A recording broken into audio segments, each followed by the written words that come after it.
पृथ्वीपति channel पर आपका स्वागत है। महर्षि पतंजलि जी ने अपनी पुस्तक योग दर्शन में योग के संबंध में बहुत कुछ लिखा है। और कहीं श्री माली जी हैं और हमारे योगिक ग्रंथों में, आयुर्वेदिक ग्रंथों में योग के संबंध में बहुत सी बातें लिखी गई हैं। हमने भी इसकी स्टडी किया और देखा कि अगर हम 3 योगा को नियमित करें तो हमारी मेमोरी पावर बहुत शार्प होगी। मेमोरी पावर के शार्प होने से, तेज होने से हम दुनिया के हर कंपटीशन को बड़े ही आसानी से निकाल सकते हैं। हमें अपने बच्चों को, बच्चे की उम्र 5 साल हो, 6 साल हो, यहाँ से आप शुरू कर दें और 20-25 वर्षों तक, 20-25 की अवस्था तक आप इस योग को करते रहें। आप हर 6 महीने पर अपने बच्चे की समीक्षा करें तो आप पाएंगे कि मेरे बच्चे की मेमोरी पावर वास्तव में बहुत तेजी से बढ़ रही है और वह अन्य बच्चों की अपेक्षा हमारा बच्चा बहुत तेजी से विकसित हो रहा है। वो 3 योगा क्या है?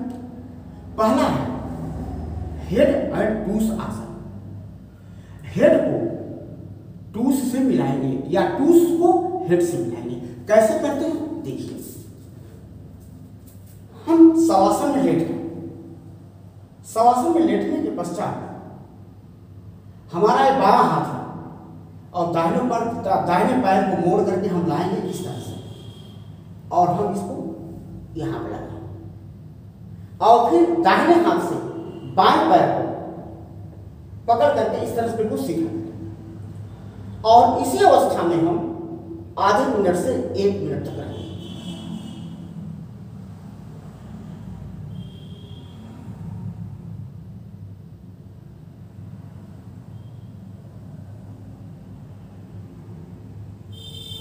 अब हम धीरे से इसको नॉर्मल अवस्था में आ जाए। फिर दूसरे पैर का करेंगे। ये हमारा दाहिना हाथ है और बायां पैर ये योग। अब हम इसको अपने भ्रूमध्य से लगाएंगे और फिर धीरे धीरे करके हम इसको बायां हाथ और दाहिना पैर को पकड़ लेंगे इस तरह से और इसी अवस्था में आधे मिनट से 1 मिनट तक।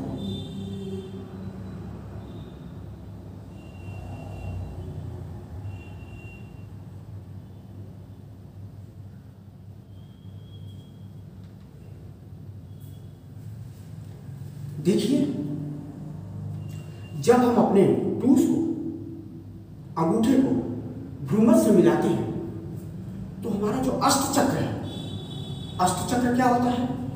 यहां पर देखिए पीछे, यहां मूलाधार, स्वादिष्टान, मणिपुर, अनहद, विशुद्धात, फिर आज्ञा चक्र, ये भ्रूमध्य और ये सहस्रा चक्र। 8 चक्र होते हैं। तो हम भ्रूमध्य से अपने अंगूठे को मिलाते हैं तो इसमें एक तरह की करंट पैदा होती है, वेव चलती है। वेव में क्या होती है? एनर्जी होती है। जैसे एक तालाब के अंदर एक कंकड़ हम फेंकते हैं तो तालाब में तरंगें पैदा होती हैं और वो किनारे की तरफ चलती हैं। तो क्या वो क्यों चलती हैं? क्योंकि ऊर्जा लेकर के जो हमने कंकड़ फेंका वो ऊर्जा पानी को दिया और पानी ने क्या किया? अब तरंग के माध्यम से ऊर्जा को तरंगों को दिया। तो एक तरंग दूसरी तरंग को, दूसरी तरंग तीसरी तरंग को देते देते वह ऊर्जा किनारे पहुंच गई। उसी तरह से हमारी बॉडी है। हम जब योगा करते हैं इसको, हेड एंड टूस को, तो हमारा जो अष्ट चक्र है इनके अंदर तरंगें पैदा होती है। एक तरंगें हमारे मस्तिष्क में जाती है, नर्वस सिस्टम के साथ साथ मस्तिष्क में जाती है। हमारा मस्तिष्क जानते हैं 3 पाउंड का बना होता है। लगभग 3 पाउंड का वजन मस्तिष्क का होता है और यही लगभग सब लोगों का होता है। तो मस्तिष्क के वजन के हिसाब से तो सब बराबर है, लेकिन मेमोरी पावर सबकी अलग अलग है। ऐसा क्यों होता है? उसको हमें मेमोरी पावर को विकसित कैसे करना है? तो आप देखिए, जो तरंगें होती है वो मस्तिष्क में जाती है। मस्तिष्क में सेंटर ऑफ मेमोरी याददाश्त का जो सेंटर है वो सेरिब्रम है। सेरिब्रम पैरेन्काइमेटस सेल्स की बनी होती है जो थिन वॉल होती है। तो उसके अंदर से मटेरियल, न्यूट्रिएंट, वाटर अंदर आता है और बाहर भी जाता है अगल बगल की सेल को। जो न्यूट्रिएंट उसको जरूरत है सेल्स को वो ले लिया और बाकी को बगल वाले सेल्स को दे दिया। और ये हमेशा फूली हुई अवस्था में रहती है, टर्चिड अवस्था में रहती है। तो जब फूली अवस्था में रहेगी तो इनके अंदर मेमोरी पावर पर्याप्त रहता है और मेमोरी पावर बढ़ता है। आप ओल्ड एज में देखिए, जैसे जैसे आदमी की उम्र बढ़ती जाती है उसकी मेमोरी पावर कम हो जाती है। क्यों? क्योंकि जो हमारे पैरेन्काइमेटस सेल्स हैं उनके अंदर सिकुड़न शुरू हो जाती है, वो छोटी होती जाती है, जिसकी वजह से हमारी मेमोरी पावर कम हो जाती है। क्यों होती है कम? क्योंकि जो उसके अंदर प्रिंट है पहले से, वो प्रिंट जो है धीरे धीरे करके वो गायब होना शुरू हो जाता है। जब सिकुड़ती है तो गायब हो जाता है। अगर हम इस योगा को करें तो हमारी कभी भी मेमोरी पावर कम नहीं होगी। ओल्ड एज में भी, बचपन से ओल्ड एज तक हमारी मेमोरी पावर 100 वर्षों तक हमारी मेमोरी पावर बराबर बनी रहेगी। इसी को देखिए हम फिर करते हैं। हेड एंड टूल्स, दाहिना पैर बाएं हाथ से पकड़ा और ये यूं, और दाहिना हाथ बायां पैर ये। इसी अवस्था में हम आधे मिनट से 1 मिनट तक रहेंगे।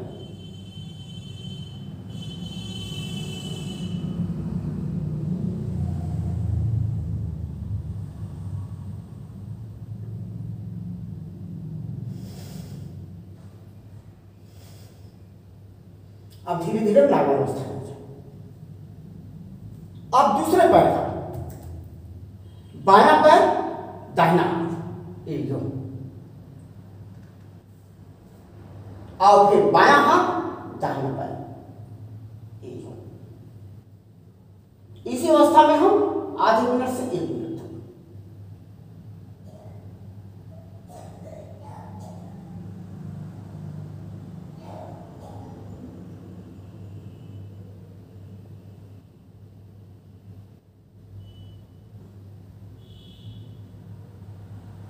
अब धीरे धीरे यह आसन देखिए आसान भी है और बच्चे बूढ़े जवान सभी कर सकते हैं, इसलिए इस आसन को करना चाहिए। तो पहला हेड एंड टूल्स आसन। अब दूसरा हम आपको बताएंगे भ्रामरी प्राणायाम। देखिए भ्रामरी प्राणायाम कैसे करते हैं। पहले हम पद्मासन में बैठ जाए इस तरह से, इस तरह दोनों हाथ के अंगूठे को हम कान के अंदर रख लें, जिससे बाहर की आवाज हमारे शरीर के अंदर या कान के अंदर न आ सके। 2 अंगुली को आंख पर रखें और 1 अंगुली ऊपर 1 अंगुली नीचे। नाक से सांस लेंगे और नाक से ही निकालेंगे।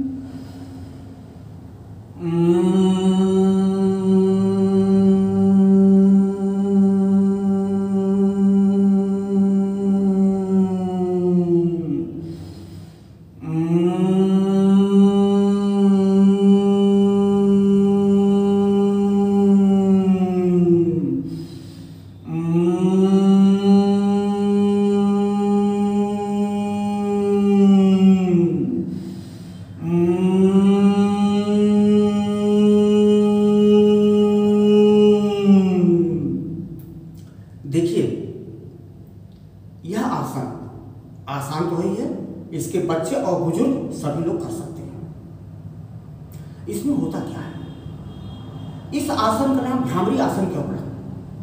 भ्रामरी एक भौरा होता है, भौरे को हम भौरा होता है, और वो जब पानी में घूमता है स्थिर वाटर में, जहाँ नदियों का पानी जहाँ पर स्थिर रहता है किनारे, वहाँ पर पाया जाएगा, या जहाँ भंवर होगी वहाँ पर पाया जाएगा, या स्थिर वाटर जैसे तालाब वगैरह है उसमें पाया जाता है। भौरा गोल गोल घूमता है बहुत तेजी के साथ, तो अपने अंदर अपने साथ क्या करता है, एनर्जी को सर्कुलेट करता है, वेव के माध्यम से एनर्जी को सर्कुलेट करता है।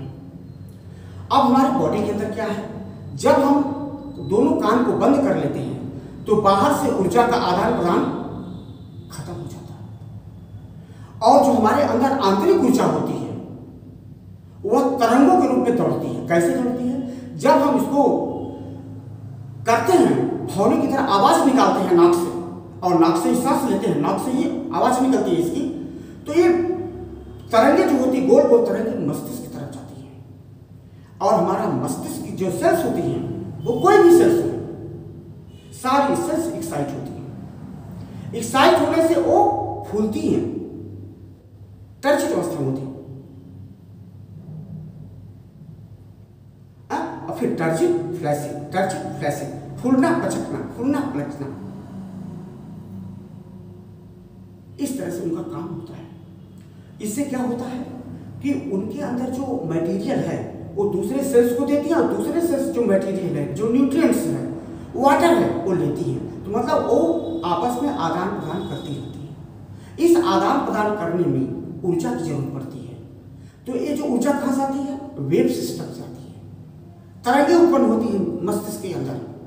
ये तरंगे जो होती हैं, अगर हमारी सेल्स पूरी फूली हुई है तो हमारी मेमोरी पावर बहुत तेजी के साथ बढ़ेगी। जो कुछ भी हम पढ़ेंगे हमें बड़े आसानी से याद हो जाएगा। आप देखिए एक कक्षा में सैकड़ों बच्चे पढ़ते हैं, 100 बच्चे, 50 बच्चे, 25 बच्चे पढ़ते हैं। लेकिन कुछ बच्चे तो ऐसे होते हैं जो अध्यापक के एक बार पढ़ाने से उनको याद हो जाता है, लेकिन बहुत से बच्चे ऐसे होते हैं जिनको कई बार भी अध्यापक बताते हैं लेकिन उनकी समझ में नहीं आता। तो ऐसे माता पिता से मैं अनुरोध करूंगा कि अपने बच्चे को ये 3 आसन जरूर कराएं और इससे उनकी मेमोरी पावर बहुत तेजी से बढ़ेगी। देखिए इसको हम फिर करते हैं।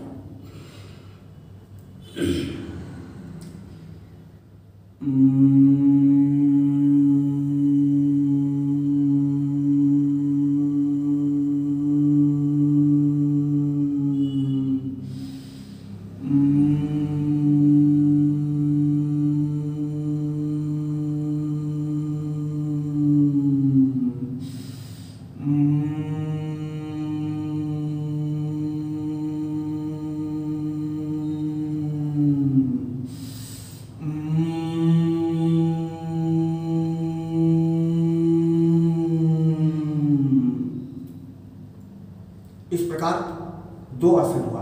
अब मैं आपको तीसरा आसन बताने जा रहा हूं जिसका नाम है शीर्षासन। शीर्षासन कैसे करते हैं देखिए पहले इसको।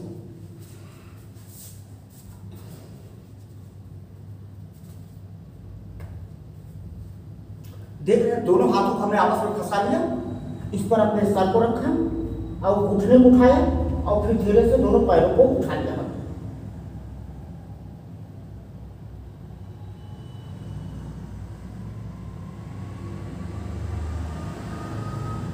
इस अवस्था में हम आधे मिनट से 1 मिनट तक रहेंगे।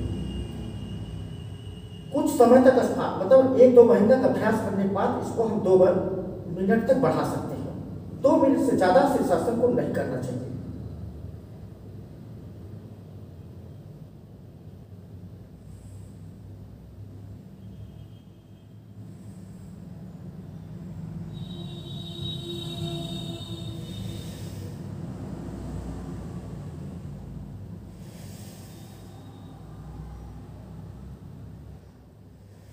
अब हम नॉर्मल अवस्था में आ जाते हैं। देखिए शीर्षासन से क्या नाम है, हमारी पूरी शरीर उल्टी हो जाती है तो हमारे मस्तिष्क की तरफ ब्लड सर्कुलेशन बढ़ जाता है। हमारे मस्तिष्क को ज्यादा से ज्यादा ब्लड मिलता है और ब्लड में होता क्या है, ग्लूकोज, न्यूट्रिएंट और तमाम मटेरियल्स होते हैं जो हमारे मस्तिष्क को उनकी आवश्यकता होती है। तो जब प्रॉपर मात्रा में हमको, अधिक मात्रा में हमको ब्लड मिलता है, ग्लूकोज मिलता है, तो जितनी हमको जरूरत है उतनी हमने प्राप्त कर लिया और बाकी को छोड़ दिया। हमारे मस्तिष्क के अंदर क्या होता है, बहुत तेजी के साथ जो हमारा सेरिब्रम है, जो सेंटर ऑफ मेमोरी है, वहां पर बहुत तेजी के साथ कोशिकाओं के अंदर एक्सचेंज होता है, मटेरियल का एक्सचेंज। इस सेल से उस सेल में गया, उस सेल से उस सेल में गया। और वो कोशिकाएं बराबर फूली अवस्था में बनी रहती हैं। एक्सटेंशन अवस्था, ये extension and contraction, flaccid and turgid, ये बराबर हमारी कोशिकाओं में होता रहता है और ये सिकुड़ने नहीं पाती, तो हमारी मेमोरी पावर क्या होती है, वो मेंटेन रहती है। बच्चे हैं, जवान हैं, ये तो शीर्षासन कर सकते हैं बड़े आसानी से, लेकिन बूढ़ों के लिए, जो बुजुर्ग लोग हैं, उन्हें शीर्षासन नहीं करना चाहिए। वो 2 आसन पूर्व में जो मैंने बताया है, उन्हीं आसनों को करें और उनको बहुत लाभ प्राप्त होगा। देखिए फिर से इसी को करते हैं। अब दूसरी तरफ से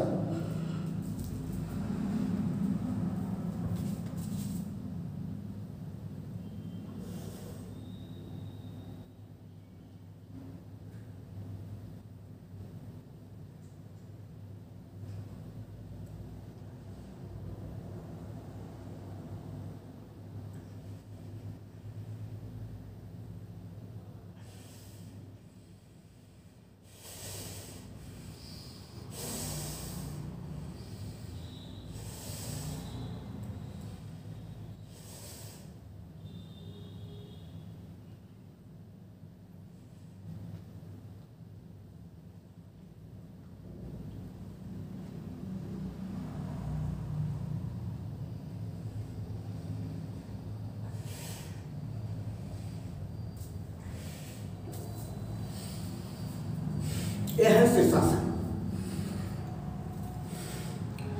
इसे हमें करना चाहिए, हमारे मस्तिष्क के लिए बहुत फायदेमंद है।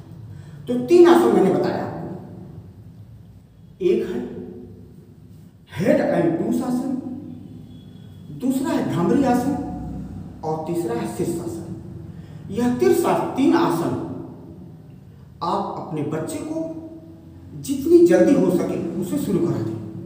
हम तो कहते हैं कि 6-7 साल का बच्चा हो, 5 साल का बच्चा हो, अगर कर सकता है तो उसको सिखा करके कराना शुरू करें और इसको हर 6 महीने पर अपने बच्चे की IQ टेस्ट करें स्वयं और आप रिजल्ट देखें। आप देखें कि हर 6 महीने पर कि बच्चे के IQ का विकास बहुत तेजी के साथ हो रहा है। वो जो अन्य बच्चों के साथ पढ़ता है, उनकी अपेक्षाएं बहुत तेजी से आगे बढ़ रहा है। और हम तो कहते हैं अगर इन 3 आसनों को आपने कर लिया, 6-7 साल से शुरू किया, बच्चा जब 6-7 साल का है, 5 साल का है, शुरू किया, और अगर आप 24-25 साल तक आप इस आसन को 10 से 15 मिनट या 20 मिनट, अधिकतम 20 मिनट तक आप करते हैं, सुबह भी और शाम भी, आप निश्चित तौर से दुनिया के हर कंपटीशन को आप बड़े आसानी से पास कर लेंगे। आपको ऑफिसर्स बनने से कोई रोक नहीं सकता और आपका बच्चा बहुत ही विकसित होगा, उसकी IQ बहुत तेज होगी, वह समाज में एक अपना स्थान बनाएगा और बहुत ही प्रोग्रेस करेगा। इन्हीं शब्दों के साथ पृथ्वीपति चैनल को आप सब्सक्राइब जरूर करें, कमेंट भी करें, लाइक भी करें। धन्यवाद, नमस्कार।